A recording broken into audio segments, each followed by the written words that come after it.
Bonjour, je m'appelle Annabelle Chakmes, je suis diabétique de type 2 depuis janvier 2020 et aujourd'hui je suis là pour vous parler d'alimentation.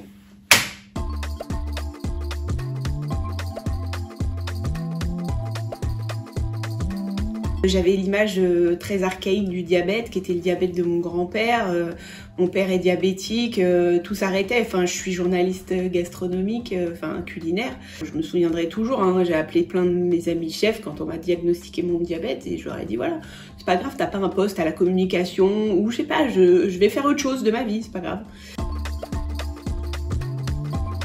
Alors mon rapport à l'alimentation, il était central parce que c'est un peu toute ma vie en réalité. En fait, ça a été juste, je n'ai pas changé réellement mon alimentation.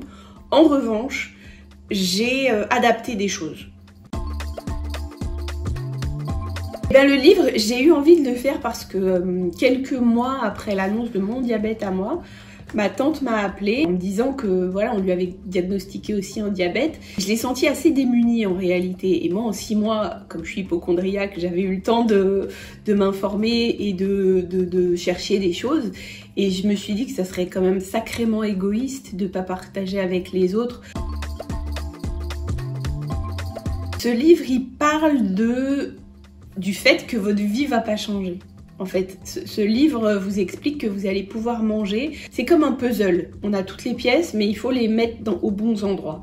Le diabète, en tout cas, moi, je le vis comme ça. Vous allez voir, en fait, c'est très chiant la première année. Et après, quand on a le... Mais c'est comme apprendre une langue étrangère, en vérité. Quand on est diabétique, il ne faut pas manger de sucre. Non, pas du tout. Votre organisme a besoin de sucre.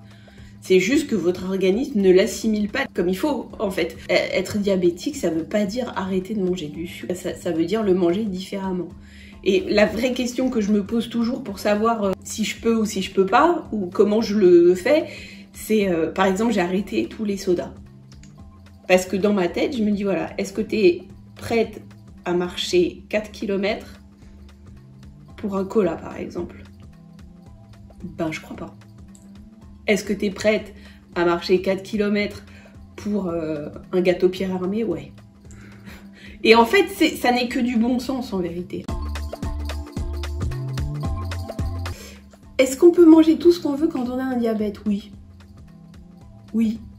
Après, je vous dis, il y a des questions à se poser. C'est-à-dire que si on en a envie, oui, bien sûr qu'on peut manger tout ce qu'on veut. En quantité raisonnable.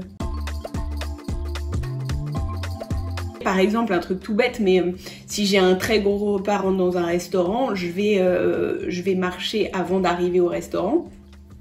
Et après le restaurant, je vais marcher aussi. Je vais commencer mon repas par une salade. Quoi qu'il se passe, je vais commencer mon repas par une salade. Parce qu'une salade, c'est des fibres et que les fibres, en début de repas, vont ralentir l'absorption des glucides dans le sang. Quand on m'a annoncé mon diabète, je n'avais pas conscience que du salé pouvait impacter mon diabète. Pour moi, le sucre, c'était arrêter les gâteaux, arrêter le sucre en fait. C'était pas arrêter les glucides. Et ça a été ça la catastrophe de ma vie, me rendre compte de ça. Mais en fait, il y a 2 plats sur lesquels j'ai focalisé parce que j'adorais ça. C'est la pizza et le couscous. Comment faire pour réussir à manger de la pizza et comment faire pour réussir à manger un couscous?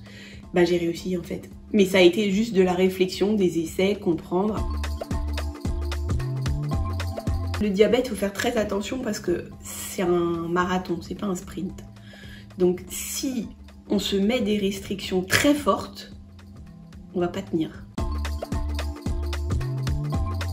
Il y a des astuces pour tout. Il faut pas subir. Voilà, le mot de la fin, c'est ne subissez jamais votre diabète. C'est vous le patron, c'est pas lui.